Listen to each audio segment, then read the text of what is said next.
Hello! நான் டின்னருக்கு என்ன சமைச்சேன் அப்படின்னா, வெஜிடபிள் சம்பார் ரவை.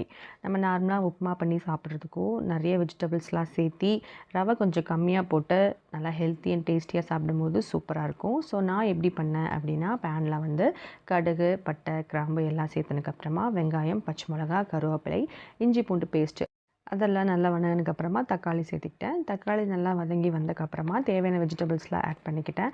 என்ன வெஜிடபிள்ஸ் வேணால் ஆட் பண்ணிக்கலாம். நான் என்ன ஆட் பண்ணியிருக்கேன் அப்படின்னு சொன்னால் பட்டாணி, பீன்ஸ், குடமிளகா, ஸ்ப்ரிங் ஆனியன் அண்ட் முட்டைகோஸ் எல்லாம் சேர்த்து நல்லா வந்து உப்பு போட்டு கொஞ்சம் நேரம் வேக வச்சக்கப்புறமா தேவையான அளவு தண்ணி சேர்த்துக்கலாம்.